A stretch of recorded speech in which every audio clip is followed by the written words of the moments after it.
No aliens. No nonsense. This is Reality Bytes. Wake up!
Welcome to Reality Bytes on the, 31st of August 2015. I'm going to start off with what happens to you when you steal $5 of groceries in America these days. It's The Guardian, August 28th, and I'll be finishing off this little section with The Guardian just to show the hypocrisy. Guardian, August 28th. Young black man jailed since April for alleged $5 theft found dead in cell. J. Mitchell, 24, had been in Virginia jail without bail for nearly 4 months, accused of stealing a Mountain Dew Snickers bar and a zebra cake. That's some soda and candy. A young black man arrested by police in Portsmouth, Virginia, has been found dead in jail after spending almost 4 months behind bars without bail for stealing groceries worth $5. J. Mitchell, who had mental health problems, was discovered lying on the floor of his cell by guards early last Wednesday, according to authorities. While his body is still awaiting an autopsy, senior prison officials said his death was not being treated as suspicious. Really? He's only 24 years old, and would he choke on the Snickers bar or something?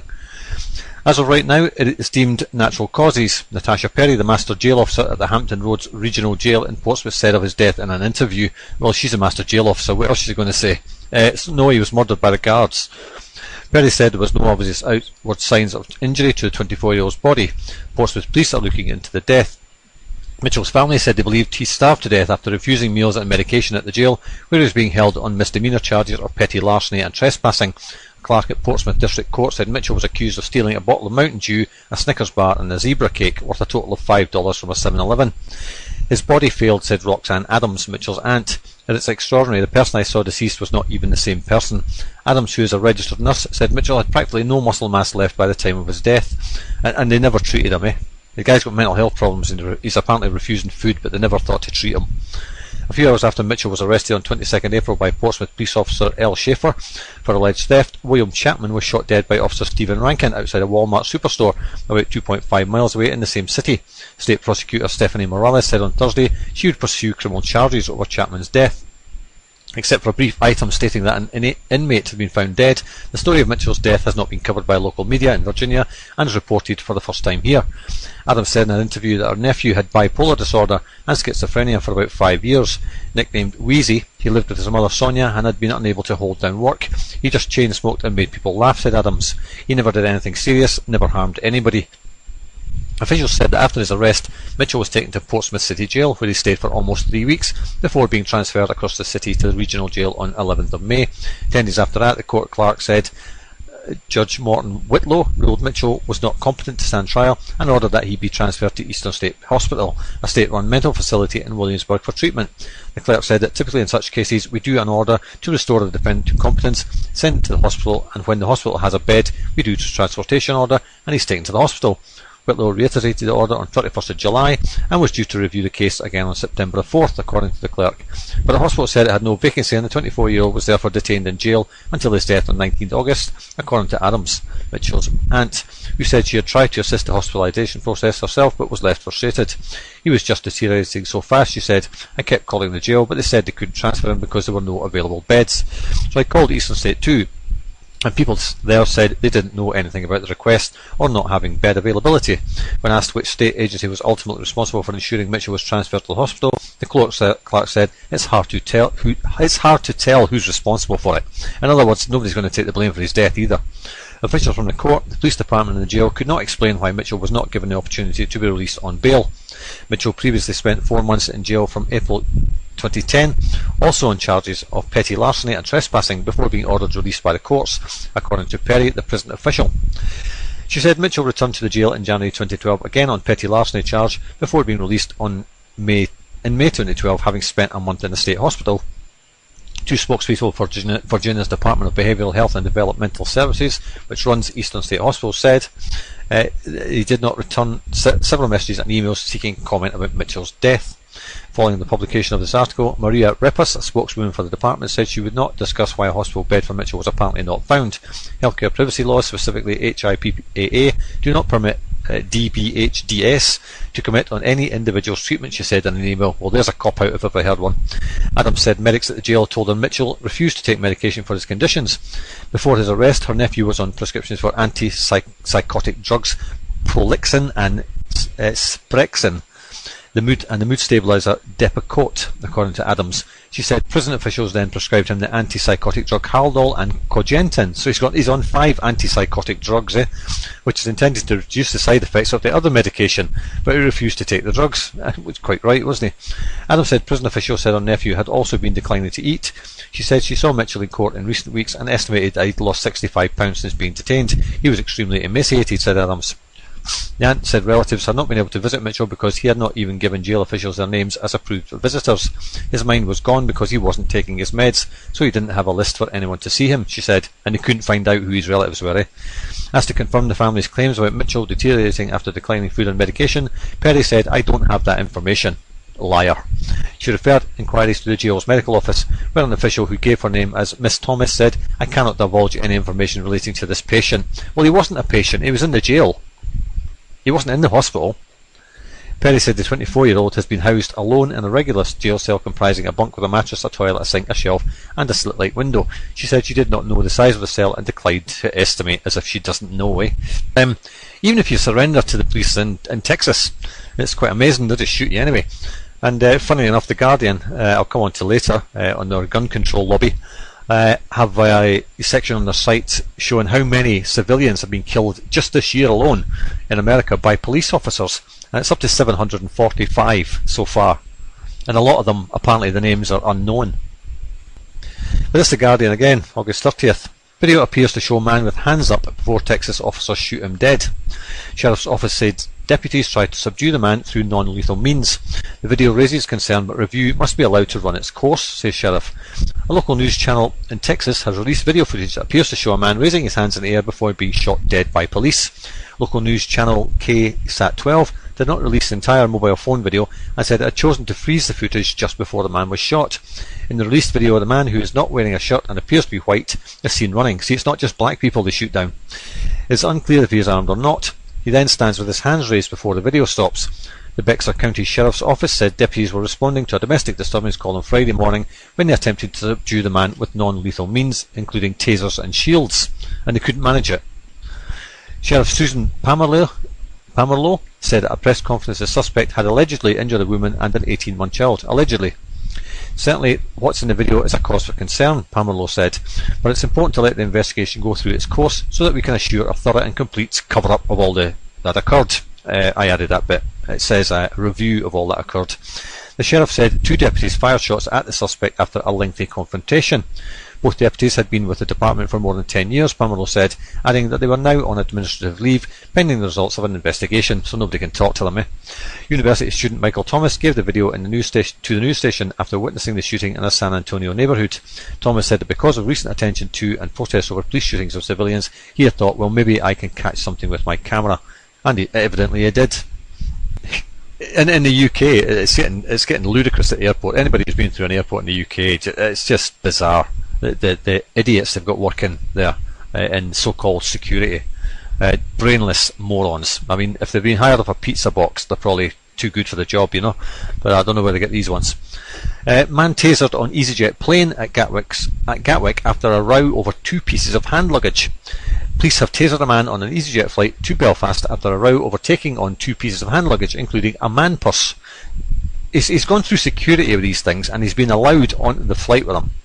And yet, here's the goons coming on to taser him on the plane. I guess it's just a warning to anybody else. This is what's going to happen to you if you so much as talk out of turn to the air hostess or something. The man became increasingly abusive, and so the police were called to the plane. Fellow passengers described how a police officer spent around 20 minutes trying to persuade the man, who was aged in his 40s, to leave the aircraft peacefully because he had a man bag. Maybe he wasn't gay enough. Eventually, however, as the man became more upset and agitated, they fired their tasers before removing him from the plane. So 2 of them fired at him. Gary Traynor, who was on board the 8:20 AM flight, says some passengers began getting worried that the incident might be terror-related. Yeah, the terrorists had the tasers, After landing in Belfast, the actor and musician, who is currently performing in the West End, said, I was in the middle of the plane and he was at the back, so I wasn't really aware anything was wrong until I saw a police officer walk down the aisle.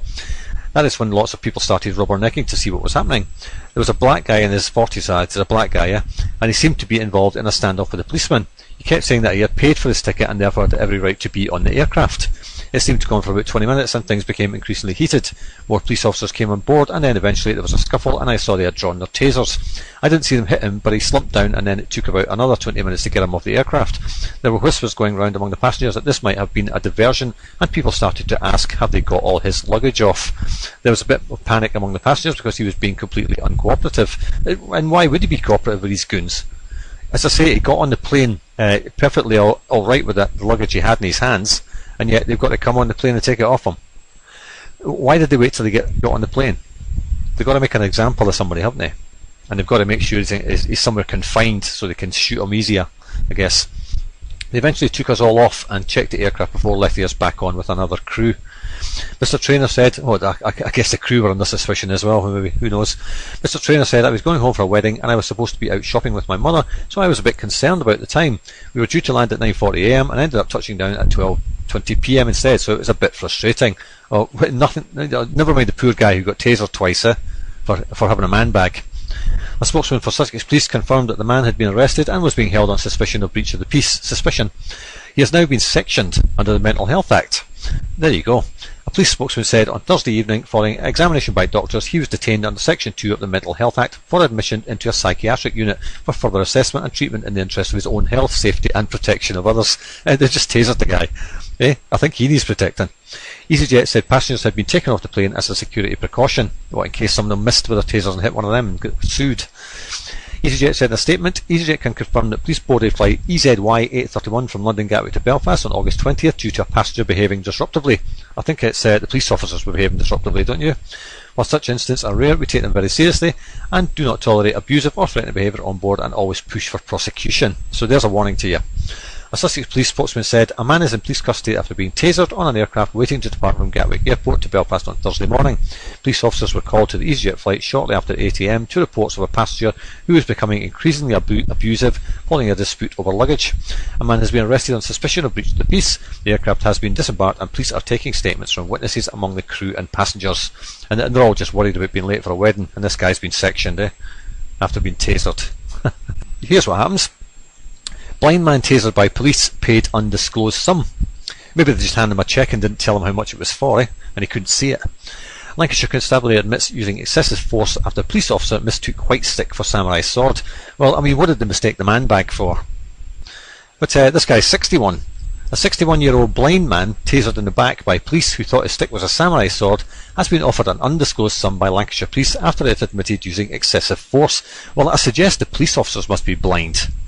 It is understood to be the first case involving a taser where a police force has admitted using unreasonable use of force and accepted that the officer did not conduct an adequate risk assessment for discharging the weapon. The 61-year-old stroke victim, who cannot be named for legal reasons, was walking to meet friends at his local pub in Chorley in 2012 when a police officer mistook his white cane for a sword. I think I actually read this article out back then. Officers had earlier received a report of a man in the town centre waving a large sword. The police officer discharged his stun gun from behind into the victim's back and then knelt on the man's back and handcuffed him as he lay on the ground. He shot him in the back, Shooting a blind man in the back. I mean, what a coward, C.S. Stuart Williams said at the time that the officer in question had not been suspended, but the force deeply regretted the error. The victim brought a claim against Lancashire Constabulary for false imprisonment, assault and battery and breach of his human rights under the 1998 Act. Legal action against the force was settled on Thursday for an undisclosed sum. Well, they couldn't have it going to court, could they? Subject to court approval, the Guardian has learned. Lancashire Constabulary has accepted that it was a highly regrettable incident which should not have happened, Solicitor Sophie Cann said, adding that the sum paid to the victim took into account aggravating factors including his age and disability. It should be reconsidered whether the use of tasers is adding to the effectiveness of policing at all when it just causes grief. Well, it causes injury as well. But here they're non-lethal and it kills people. In July, an independent inquiry was launched to look into the use of stun guns by police in England and Wales after an inquest verdict linked their use to the death of Jordan Begley, a 23-year-old factory worker in Manchester. Home Office figures show the police use stun guns. They keep changing from stun guns to tasers, back to stun guns again. I guess stun guns doesn't sound as bad. Used stun guns on 10,062 occasions in 2014, a fall of 3% compared with 2013, the first year that use of the weapon has not increased since their introduction 7 years ago, and it doesn't tell you how many people are injured because of it or died because of it. You know, the police are going to have to watch themselves, because this is what's going to happen to them if they keep this up, particularly in the US where people have guns, and they're going to keep their guns. They ain't going to give them up easily, I can assure you. Gun sales in the US are skyrocketing right now. And, you know, these police officers are being put right in the firing line. And these morons who think they can just walk up and shoot people dead with their hands up or taser them for no reason whatsoever are going to get this happen to them. And unfortunately, some of them deserve it. You know. US police officer shot in execution-style killing while refuelling at a petrol station. A uniformed sheriff's deputy has been shot in a cold-blooded and execution-style killing while refuelling at a petrol station in the US. Well, the previous article I read about the guy with his hands up getting shot dead by the cops after they tried tasers and shields. It sounds like pretty cold-blooded and execution-style killing to me.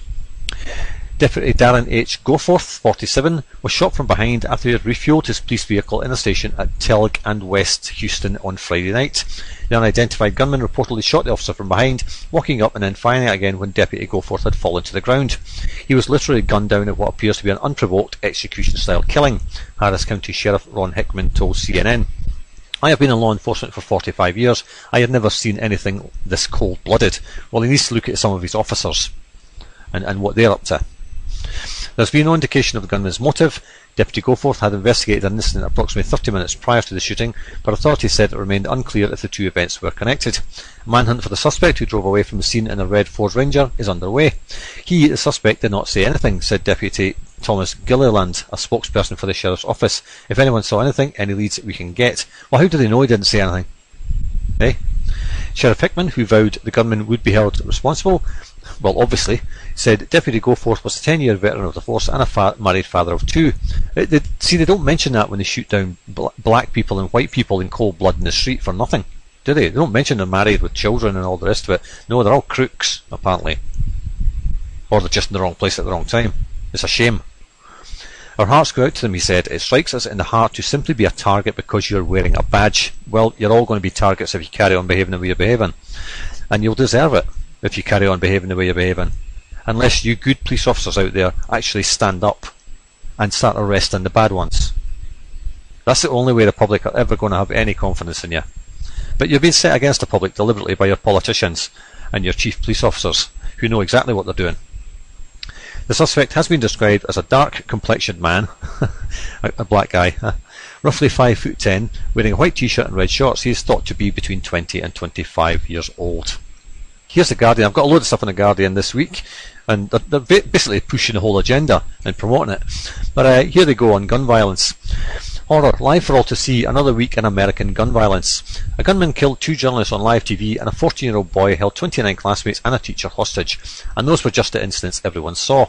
When 88 people are shot to death each day, campaigners demand to know just what it will take for meaningful gun control reform to pass. Well, as I mentioned earlier, The Guardian's got their own figures on police officers who've shot people, and it's up to 745 people police officers have shot dead since the beginning of the year, and 88 people shot dead each day. I don't see where their figures are for that. It was every parent's worst nightmare. A 14-year-old boy armed with a gun walked into a classroom at his school and threatened to shoot anyone who called for help. Well, that's down to his parents not having the gun in a safe where it can't be accessed by children. A three-hour standoff ensued at the Philip Barber High School in Philippi, West Virginia on Tuesday. For much of it, 29 teenagers and their teacher did not know if they would live or die. I wonder if this little lad was on Ritalin or something. 45 minutes passed before the administrators at the school even became aware that a hostage situation was unfolding in a second-floor social studies class. Maybe he was just doing a social study, Thus began a sequence of action that has become all too familiar for a nation besieged by gun violence and where schools are often a target. A 9/11 emergency call was placed and the school was quickly evacuated as police responded and set up a barricade. Through calm negotiations in the most tense of atmospheres, the young gunman was ultimately persuaded to release the hostages without injury and prevented from taking his own life by a combination of authorities, the teacher and his own pastor, who offered his assistance when informed of the boy's identity. I guess if he'd been 16 or 18 they'd have been shot dead anyway. But the resounding relief among parents, educators and law enforcement was tinged with the knowledge that it could have been far worse. Within seconds, Philip Barber High School could have added its name to the list of school massacres, Columbine, Virginia Tech, Sandy Hook, that hold worldwide notoriety and rank among the deadliest mass shootings in US history. And all of those people were on psychotropic drugs as well. And yet it was not this incident that captured public attention this week. The fatal shooting of 2 journalists on live television in Monetta, Virginia on Wednesday cast a spotlight on the nation's gun violence in an even more public fashion than the mass shootings in movie theatres and schools that came before it. Alison Parker, 24, and Andy Ward, 27, were shot and killed during a morning broadcast for WDBJ7, the TV station where they worked, by a resentful former colleague who had been dismissed 2 years earlier for erratic behaviour. Why do they wait 2 years, I wonder what drugs he was on. Viewers who had woken up to a light segment on local tourism in central Virginia suddenly bore witness to a gruesome double murder. The chaos was captured in all of 2 minutes, the firing of shots, the screams as the victims attempted to run, and then silence. The last frame of Ward's camera would reveal the grainy image of a gunman walking casually away. Parker and Ward were both pronounced dead at the scene. Vicky Gardner, a third victim who was being interviewed by Parker, was shot in the back but survived. The shooter, Vester Lee Flanagan, 41, died of a self-inflicted gunshot wound after being chased by police. Well, surprise, surprise, And isn't it funny how the cameraman just keeps filming the thing, This guy's supposed to be a lunatic, firing off and shooting people willy-nilly, and the cameraman just stands there. Oh yeah, I'll just film this, I think. It's suspicious. I think so. Colleagues remembered Parker and Ward as full of promise, the kind of people who lit up the room with their energy and warmth. But both were in committed relationships. Their partners not only worked at the same station, but watched from the control room on Wednesday morning as the people they were prepared to marry were killed. Gun violence in America claims roughly 88 lives each day, according to data compiled by the US Centers for Disease Control and Prevention. What's the CDC got to do with it? The shooting in Virginia would perhaps not have shocked the conscience of America had it fallen under the day-to-day gun violence that kills more than 32,000 per year. As Gabby Giffords, the former congresswoman who was shot in the head in a 2011 mass shooting in Tucson, Arizona, put it, what was unprecedented was not the shooting itself, but the two young journalists were executed on live TV. Many times shootings like these happen behind closed doors in homes and schools and movie theatres, but this time the horror unfolded live and on air for all to see. It's amazing these 32,000 killings per year. I think in the next segment I've got a piece of audio. I think it's 100 people are saved because of guns for every one that's killed. So that's 320,000 people saved by the use of guns. And I wonder how many of these killings were self-defence. I mean, people just don't shoot people for the hell of it, generally. There's generally a good reason, you know, and many times it's self-defence. In the same week as the incident in Monetta, Virginia, Brianna Blackston saw her boyfriend Zachary McGee take his last breath after he was shot outside a warehouse party in downtown Modesto, California. Police said 8 people were shot, including McGee, who was pronounced dead at the hospital. Blackston walked out of the party to an eruption of gunfire. He was shot in the knees and hid under a car. Sounds like a drug-related shooting, doesn't it? It felt like it was never going to stop, Blackston told The Guardian. It was like a video game. Well, that's why you've got video games. Heather Graves, a spokesman for the Modesto Police Department, said police were still looking for the suspect in Sunday morning's shooting. We had 2 more murders that week, so we were working diligently on those as well, Graves added. In Cleveland, Ohio, 20-year-old Breonna Bodie was killed when a gunman opened a fire on a parked party bus. Authorities said a 26-year-old man and a 21-year-old man were also shot. Some guests inside a house party came outside to see what had happened, but went back inside when they saw nothing, telling the police it was just someone shooting in the air. It happens all the time. In West Baltimore, 93-year-old Clara Canty was sitting on the steps of a row house on Wednesday when a bullet grazed the top of her head. Canty had been caught in the crossfires of a shooting in her neighbourhood that left a 23-year-old dead and a 17-year-old injured, police said. It's just something that I never experienced before. I never seen a person that got killed all of a sudden, Canty told the Baltimore Sun on Thursday. Every Town for Gun Safety, the group backed by former New York City Mayor Michael Bloomberg, you can trust him, can't you, a vocal proponent of stricter gun laws, estimates that as many as 135 school shootings have occurred since Newtown in December 2012, resulting in at least 52 deaths and nearly 100 non-fatal gunshot injuries. This week, in addition to the close call in West Virginia, a third grader who brought a gun to school accidentally shot a classmate, and Mississippi State University was placed on lockdown after a student threatened to kill himself and others. In urban areas, the availability of firearms must not obtained illegally has transformed gun violence into an intractable plague. In Chicago, one of the deadliest examples, Obama's old stamping ground, he should know, there have been 1,897 shooting victims this year, according to data compiled by the Chicago Tribune. Among those victims in several shootings last Wednesday was a 14-year-old girl who was struck while standing on a corner. The number of people who die from gun-related incidents dwarfs any deaths that happen through terrorism, said Barack Obama. Then why all the focus on terrorism, Barack? Eh? The intersection of domestic violence and guns has also spurred calls for reform, with advocates highlighting statistics that reveal a greater threat posed to victims of domestic abuse when a firearm is involved. Women are 4 times more likely to be killed by the abuser if the abuser owns a gun. Well, I'm sure the woman owns a gun as well. According to the Law Centre to Prevent Gun Violence, the group also found that more than 2/3 of spouse and ex-spouse homicide victims over the last 3 decades were killed with firearms. Americans for Responsible Solutions and Everytown have led the charge over the last 2 years in battling the gun lobby, led by the National Rifle Association, to provoke reforms to gun safety laws at both the federal and state level. This week, gun control advocates renewed calls on US lawmakers to, at the very least, hold a debate, if not a vote, on legislative solutions that might curtail gun-related deaths and injuries. They were echoed by Barack Obama, who, after the Sandy Hook Elementary School massacre in Newtown, made gun reforms a cornerstone of the agenda, only to be stymied by Republicans in Congress. I wonder if Barack Obama owns a gun. Eh? I wonder. And how many guns has he got protecting him? Let's get rid of his. Let's get rid of his bodyguards with their guns. How about that? You first, Barack. See how you feel. It breaks my heart every time you read or hear about these kinds of incidents, Obama said in an interview hours after Parker and Ward were killed. What we know is that the number of people who die from gun-related incidents around this country dwarfs any deaths that happen through terrorism. Well, again, why are you spending all that money on anti-terrorism? Eh? And bringing in a police state? It's been more than 2 years since the US Senate failed to pass legislation designed to expand federal background checks, proposals made in the aftermath of Sandy Hook, in which 20 children and 6 educators were killed, allegedly, as well as the gunman and his mother. Despite garnering the support of 90% of Americans, the bipartisan background checks bill was blocked by a Republican-led filibuster and not once revisited, even as high-profile mass shootings have continued to dominate headlines, and that's why they do.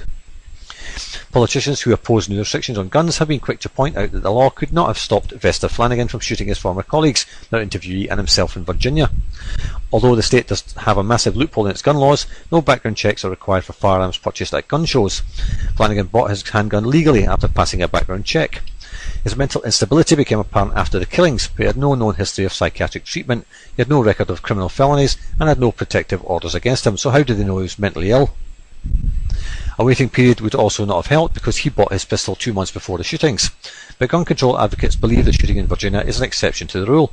The majority of gun-related incidents, they have argued, could be prevented by proposals currently on the table, such as universal background checks, cracking down on the trafficking of firearms, or banning assault weapons and high-capacity magazines. Well, every time they say this, the tracking of firearms or banning assault weapons and high-capacity magazines, everybody rushes out and buys them before they do it. So are they deliberately trying to arm people? You've got to wonder, haven't you?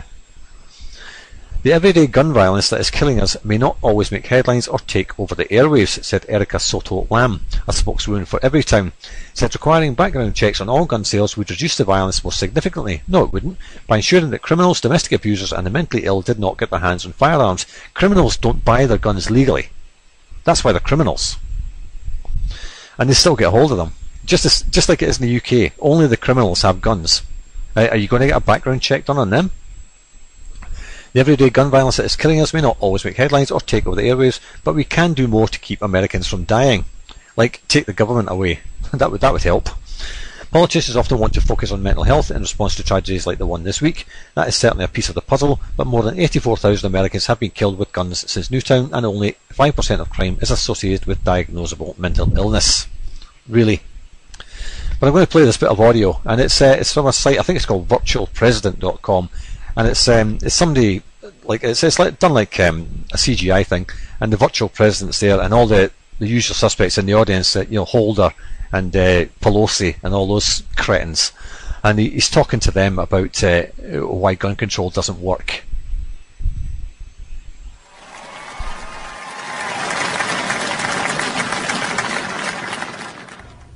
And now we must turn to the issue of gun violence in America today, because the latest mass shootings in Aurora, Colorado, and Newtown, Connecticut leave us all, liberal and conservative, Republican and Democrat, appalled and disgusted at the carnage.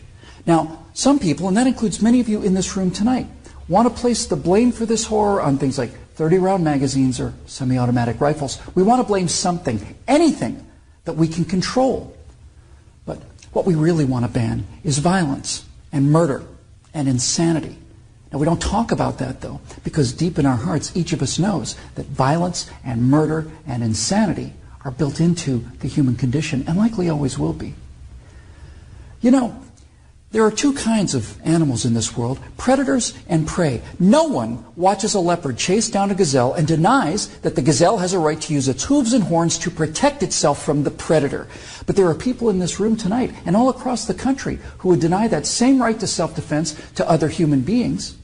Such people seem to think that the way to stop the leopard is to cut the horns off of the gazelle, that by somehow making it easier for the predator will simply go away. My friends, this is insane. When you make it easier for the predator, you get more predators.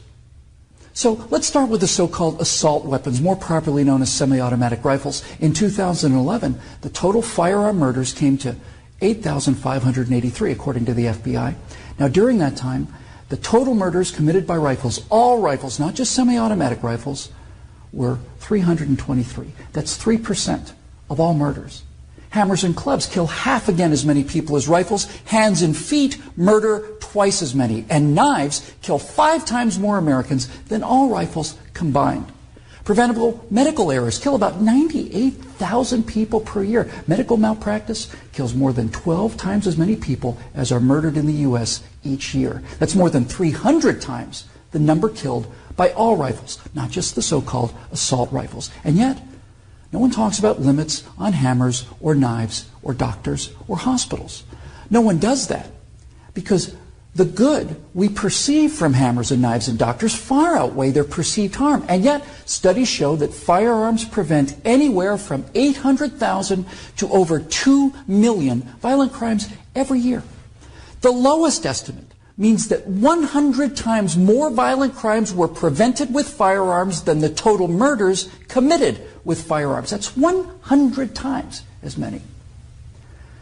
Now, in October of 2007, Amanda Collins was walking to her car after a night class at the University of Nevada at Reno. Amanda had a concealed carry permit for her 9mm Glock that she carried for self-defense. Unfortunately for Amanda, UNR is, like most college campuses, a gun-free zone. So, like the law-abiding citizen that she is, she did not have her gun with her in this gun-free zone when she was attacked by James Bila. Bila raped her on the UNR campus less than 300 yards from the campus police office. He then walked away, and a few months later, this human predator went on to murder 19-year-old Breonna Dennison. Amanda Collins went on to say, quote, "I know, having been the first victim, that Breonna Dennison would still be alive had I been able to defend myself that night," unquote. Therefore, I am directing the virtual Attorney General to aggressively challenge any gun control laws that violate Amanda Collins' right not to be raped and Breonna Dennison's right not to be murdered. You're not forced to abandon your First Amendment right when you enter Chicago or New York, or your Fifth Amendment rights when you walk onto a college campus. As virtual president, I will veto on the spot, without hesitation, but with a great deal of pleasure, any and all attempts to destroy any of the Bill of Rights, of the Constitution of the United States of America. Because, when it's all said and done, the Second Amendment to the Constitution is not there to protect us against criminals and the people calling for gun control know this. That's why they want gun control instead of crime control. That's why they want laws that, at the stroke of a pen, turn law-abiding citizens into criminals. The Second Amendment is there to protect the American people from tyranny. The Second Amendment is there to protect the American people from politicians. The Second Amendment is there to protect the American people from us. Now, some politicians claim America deserves a vote on this issue. Okay, let's have a vote. Those of you advocating infringement on the right of the people to keep and bear arms need to go to the American people with the 28th Amendment, which would simply read, "The Second Amendment to the Constitution is hereby repealed." That would, for the first time, give you the legal authority to do what you have been doing and what you are trying to do now in direct violation of your oath of office to defend the entire Constitution of the United States, not just the parts you happen to approve of. So go ahead, go to the American people and tell them that ultimate power is no longer to be vested in the people who can't be trusted with that power according to you. Tell them only the government can have that power now. You go out there and try to convince the people of the 38 states that you're going to need to get that amendment passed to agree with your opinion of them versus their opinion of you. I dare you. 12 million unarmed men, women, and children were unable to resist being murdered by their own National Socialist government in Germany. Perhaps 50 million unarmed men, women, and children were murdered by their own Union of Soviet Socialist Republics. 50 million Chinese murdered by their own government under Mao, who also disarmed his people. And in Cuba, and in Vietnam, and in the killing fields of Cambodia. Now you say that can't happen here? You say we're protected? By what?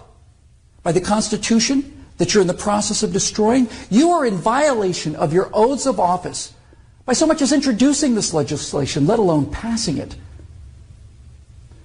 My fellow Americans, the previous inhabitants of this chamber watched as 100 million people were murdered after being disarmed by their own governments. Every single one of those men, women, and children were as real and precious and irreplaceable as the children.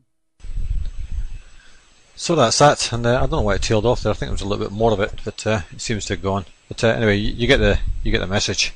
And he's absolutely right. The biggest killers, the biggest cause of unnatural death in the world is government.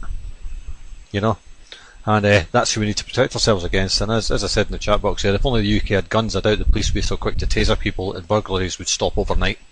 Because if you've got the right to shoot somebody who comes in your house, you know, they ain't going to come in. It doesn't matter if they've got a gun or not. They're still going to think twice before they come in your house. That's for sure. As they do here. There's signs on people's lawns here with a gun on it. and saying we don't call 911. I think that's a pretty clear message to anybody who trespasses on their land, don't you? And they're quite right. But tracking the motorists in the UK. This is what's going to happen to them now. They kept trying to push for these electric cars, and this is why. Conservatives plot a motoring revolution. Draft report reveals biggest reform to regulations since driving test was introduced in 1935. The government is plotting, interesting word, the biggest roads revolution since the introduction of the driving test in 1935, drafting a series of reforms that include a controversial part privatisation of the practical examination. It will be full privatisation eventually, of course, and it will cost you a fortune. And if you fail it, well, you have to do it again and pay again. Other proposed reforms include closing test centres, cutting jobs at motoring agencies, increasing fees for non-essential services such as personalised number plates, and raising the age at which drivers must declare they are fit to drive from 70 to 75. Officials are even pondering how to tailor the test to reflect an expected surge in driverless cars over the next decade. Why do you need a test if you're in a driverless car? Surely the car needs a test, not you. The Department for Transport is preparing a consultation document on the reforms which will be published in October.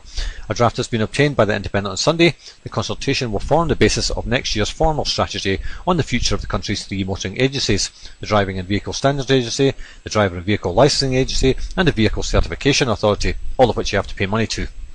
Ministers want to improve the driving test pass rate, which is languishing below 50%. Well, I guess if you put people in driverless cars, they won't have to pass the test, will they? The document states that there is anecdotal evidence that ill-prepared learners are booking the test date after only a handful of lessons, possibly because of concerns over waiting times between booking and taking the practical examination.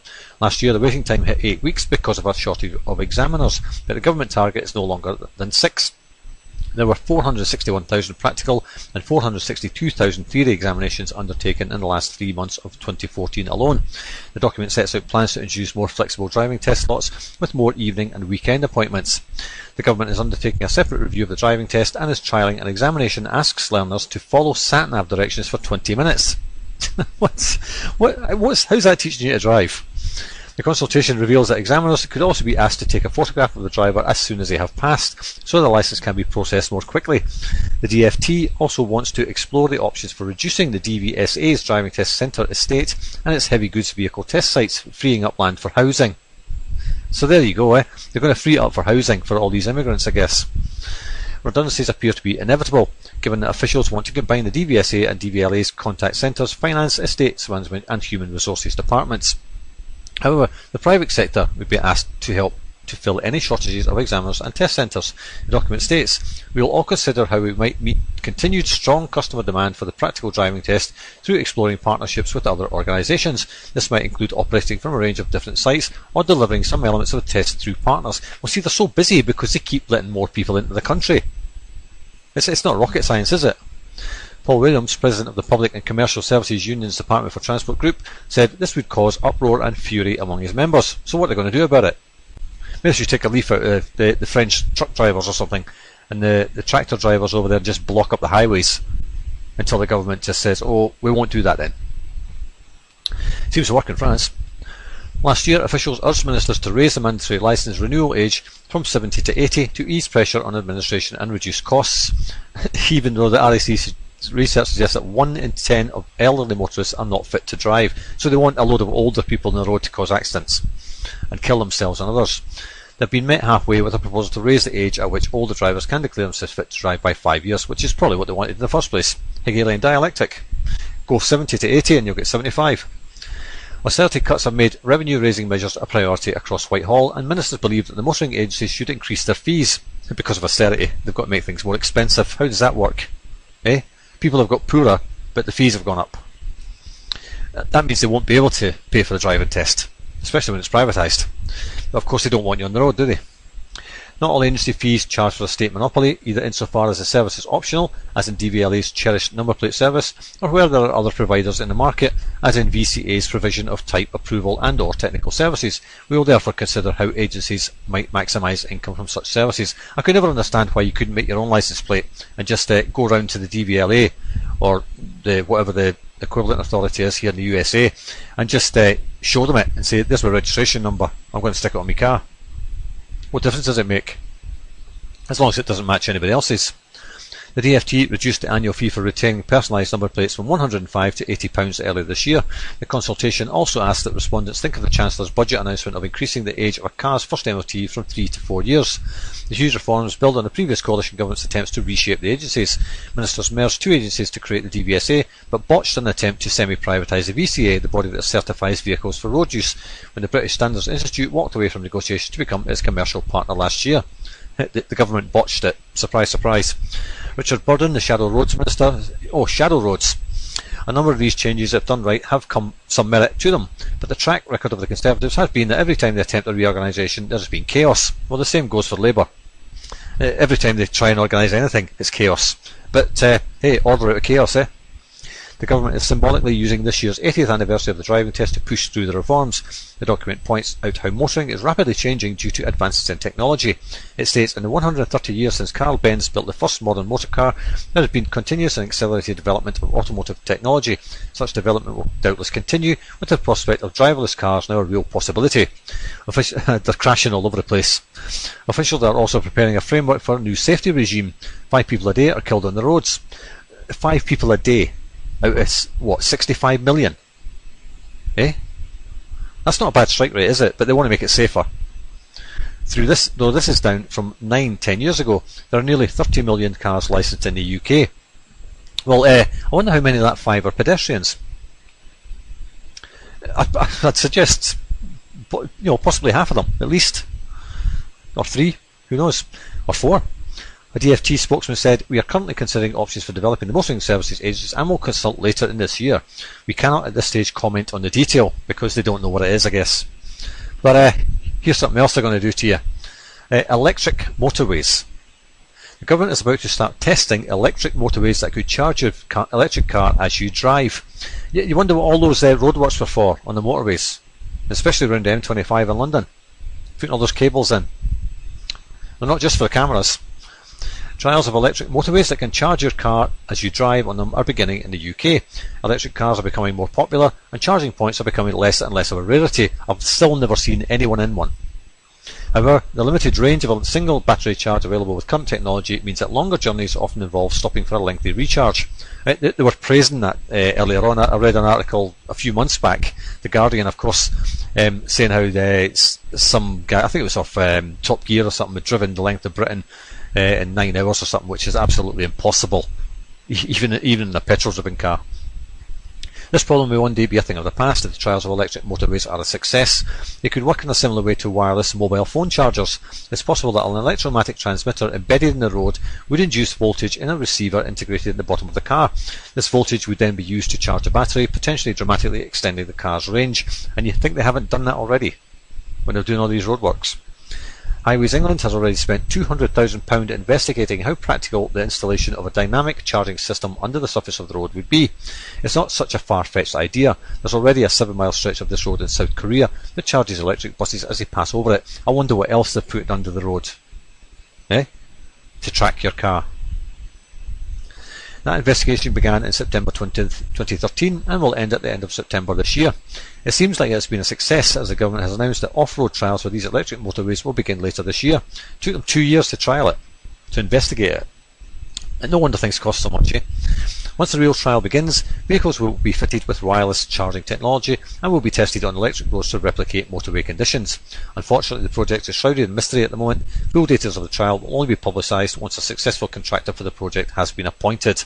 I wonder what security agency that'll be. But we all know in the UK that jobs are very, very hard to find. But here's the arrogance of politicians who get expenses for travelling to work, remember, and just £200 a day for just turning up. The clock in, clock out, 5 minutes, £200, thanks very much. And they get paid for going, and they get all the free foods and all the rest of it, expenses. Ministers must help commuters travel further to get better jobs, says the Policy Exchange. I guess they'll have to go in the new electric motorways and get charged, literally, in their pockets. Not the electrical charge, they'll be charged for every mile they travel. That's how that's going to work. Policy Exchange said that making it easier for people to commute 20 miles further would put them in touch of at least one major urban area and potentially 10,000 more job opportunities. Well, anybody who's been on the M25 and tried to travel 20 minutes You're lucky if you go 2 miles sometimes. Less. You can sit on M25 for 2 or 3 hours and go nowhere. So I don't know why they're talking 20 minutes. Are they talking 20 minutes on a clear road? Which is 20 miles? 25 miles? Try travelling 25 miles at rush hour on a motorway near an urban centre. It won't take you 20 minutes, that's for sure. Ministers need to help fund cheaper rail fares to help commuters further and open up better job opportunities for them, a right of centre think tank says, and force them all into the cities. Policy Exchange, the think tank, which heavily influences Tory party modernisers, said the government should do more to help commuters travel further to work. In a report published on Monday, Policy Exchange said making it easier for people to commute 20 minutes further would put them in touch with at least one major urban area and potentially 10,000 more job opportunities. Where are all these jobs? 10,000 more job opportunities. 10,000 more. Where's the original ones? Policy Exchange cited a number of examples across the country where making it more affordable to travel further to work on train would open up improved job prospects. It said an extra 20 minutes would double the average commute, but the attraction of better jobs and higher wages. Someone living in Rochdale or Oldham, for example, would be in reach of thousands more jobs if they extended their commuting time by just 20 minutes each way, reflecting the proximity to central Manchester. The report titled On the Move found that councils without a major employment area, defined as having more than 5,000 jobs, with a 20-minute commute had an above-average employment rate. Other ideas included offering tax benefits to commuters who use ride-sharing schemes and free parking in city centres for car sharing. It also suggested the introduction of part-time rail tickets to reduce the fares for commuters who travel to work 3 or 4 days a week. So there you go, on your bike. You know, we heard that phrase back in the 70s with that cretin who was caricatured in Spit and Image. I can't remember his name, but he's dead now, I think. He was always dressed up as Hitler, and says it all, really, doesn't it? But what happens if you can't get a job, which is what's happened to the most young people, and the class young people is under 25. So if you're 16 to 25, you're in trouble. Jobless young people to attend boot camps in No Excuses crackdown on youth unemployment. Jobless young people will be made to attend boot camps in return for benefits. Well, in return for benefits, it's not a benefit then, is it? It's not a benefit if you've got to do something to get it. As part of a new Conservative drive to bring a no excuses culture to youth employment. Under the plan, anyone under 21 who is out of work and on benefits will have to take part in a 3-week intensive course to help them find employment and training. I'll tell you why that's a completely bogus statement in a minute. They will have to sign up to the programme within a month of claiming benefits or see those benefits stopped. The course, which ministers are provocatively describing as a boot camp, includes practising job applications and interview techniques, is expected to take 71 hours to complete, and benefits will be dependent on attendance. The proposal is likely to be attacked by Labour for further stigmatising young people who can't find work, while at the same time making it harder for them to claim benefits. Well, I'll get onto the Labour Party hypocrisy in a minute as well. The changes will come into force in April next year and form part of the government's wider drive to ensure that all young people are in a job, apprenticeship, traineeship or unpaid working experience. In other words, slavery. It is being overseen by a new Earn or Learn task force headed by Matt Hancock, the Cabinet Office Minister. Announcing the plan, Mr Hancock said he was determined to end a welfare culture that had become embedded in some of Britain's most vulnerable communities. They're vulnerable, and that's why they can't get jobs, I guess. By working across government to make sure that every young person is in work or training, by opening up 3 million more apprenticeships, expanding traineeships and making sure that a life on benefits is simply not an option. You can't have a life on benefits. It isn't an option. I'd like one of these politicians to try it and see if they can live on it. They can't, of course, and they won't. We want to end rolling welfare dependency for good, he said. We are absolutely committed to ending long-term youth unemployment and building a country for workers where nobody is defined by birth and everyone can achieve their potential. Fat chance of that. Ministers say about 85% of all 16 to 24-year-olds are either in work or in full-time education, really. They also point to research which found that more than 80% of claimants said they would be more likely to follow the rules if they knew their benefits were going to be reduced or stopped. Well, I guess starvation's a great incentive, isn't it? But here's the Tories, Conservatives. Under 25s would not be able to claim benefits under all Conservative government, Cameron says. This is back in October 2013, so under 25s now are not going to be given benefits under this current government. People under 25 would not be able to claim benefits under the all Conservative government, David Cameron has said. Young people should be forced to earn or learn and no longer have the option of life on benefits, Mr Cameron said. The Prime Minister made the suggestion in his speech to the Conservative conference in which he appealed to voters to give his party a Commons majority in 2015 so the Tories can finish the job. The party would make Britain a land of opportunity where hard work and talent are rewarded regardless of someone's background. Today, it's still possible to leave school, sign on, find a flat, start claiming housing benefit and opt for a life on benefits. It's time for bold action here, he said. We should ask as we write our next manifesto if that option should really exist at all. So that's the Tories for you. Yeah, and they've got their way because they are in the majority and they're doing it. But here's Labour, eh? We'll scrap benefits for under 25s. This was in November 2013. Only those in purposeful training or carrying out an intensive job search would be eligible for the allowance under proposals being considered by the party. It's understood that Rachel Reeves, the Labour Shadow Work and Pension Secretary, is considering adopting the policy, though it's undecided about applying a means test. People under the age of 25 would be barred from claiming unemployment benefits on the proposals being considered by the Labour Party. The Institute for Public Policy Research will publish a paper later this week proposing a new means-tested youth allowance for 18 to 24-year-olds who are not in work or education. Only those who prove they are in purposeful training or carrying out an intensive job search would be eligible for the allowance, the group will say. The allowance would be dependent on family income, with the children of parents earning more than £25,000 a year unable to claim it. That's nothing. So they won't be able to claim anything, unless the parents are unemployed, of course. The youth allowance would be set at £56.80, the same level as job seekers allowance. Under 25s will be banned from claiming additional benefits including employment support allowance and income support. Paying those two benefits to under 25s costs taxpayers about £1.3 billion a year. Well, people on benefits are also taxpayers, so they're paying for it themselves. Yeah? It's understood that Rachel Reeves, the Labour Shadow Work and Pension Secretary, is considering adopting the policy, though it's undecided about applying a means test. Ed Miliband, the Labour leader, well he was then but he's not anymore, has also hinted at taking young people out of the benefits system. Yeah, taking them out of it. Giving them fuck all, basically. But it's okay, don't worry, the politicians are going to have a nice new House of Parliament. House of Parliament revamped to cost £30 million just for the drawings. There's austerity for you. The Palace of Westminster restoration programme is expected to be one of the most fiendishly difficult building jobs in the country when work starts. Well, it's full of fiends, isn't it? Architects and engineers selected to help rescue and restore the House of Parliament stand to earn nearly £30 million a year before decaying limestone brick or leaky roof is even replaced. £30 million a year. Not just 1 year, every year. The Palace of Westminster Restoration and Renewal Programme is expected to be one of the most fiendishly difficult building jobs in the country when work starts in 2020. The Grade 1 listed building is riddled with asbestos, rodents, the dressed in suits and ties, and flood and fire risks. None of Parliament's 3,800 windows closes properly, and internal plumbing regularly fails. Yet it's supposed to be both a working office and tourist attraction with more than 1 million visitors, including 40,000 school children every year. Rebuilt after a fire in 1834, it could take 32 years and cost more than £7 billion to modernise the palace if MPs and peers decide not to move out while the work is carried on. We'll move them out and put them in the slums somewhere and let them see what it's like and put them on benefits. That'll pay for it. You know, reduce their wages, put them on the minimum wage or whatever, and that'll pay for it, no problem at all. However, a committee of MPs and peers, which includes the Leader of the House of Commons, Chris Grayling, and his shadow, Angela Eagle, are expected to recommend either a partial or full decampment of politicians. This could bring the cost down to £3.5 billion and take only 6 years, according to a recent report by Deloitte Real Estate, Acon and HOK. I think that's a Chinese firm.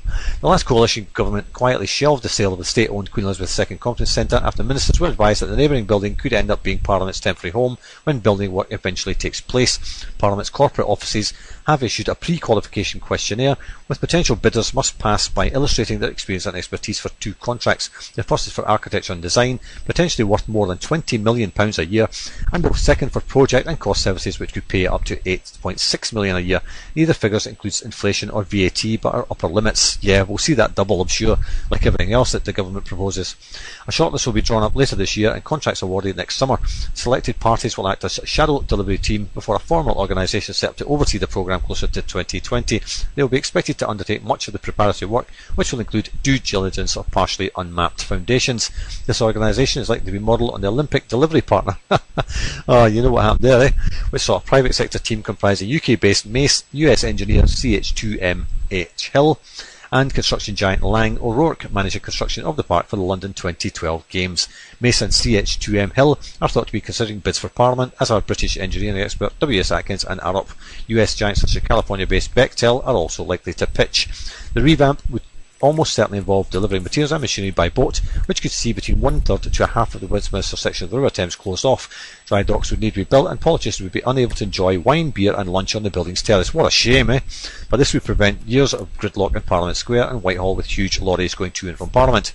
Some MPs have been infuriated by the cost of the project. Labour's Graham Stringer has argued that it should move permanently elsewhere in the UK, while UK Transport Secretary Lord Adonis has called on the House of Lords to be moved to the north to help geographically rebalance the economy. As if they give a fuck, eh? Really? As if they care. They're just worried about not being able to drink their wine and beer and lunch on the building's terrace. Scumbags, a whole fucking lot of them. And that's it for tonight, today. And back on Thursday with Mark Anderson of American Free Press, who reports on Bilderberg generally, but he's going to be talking about a new document on chemtrails which has just been released. So that should be interesting. It's not like him to talk about that stuff, so I guess it must be quite important. Thanks for listening. Cheers. No lizards.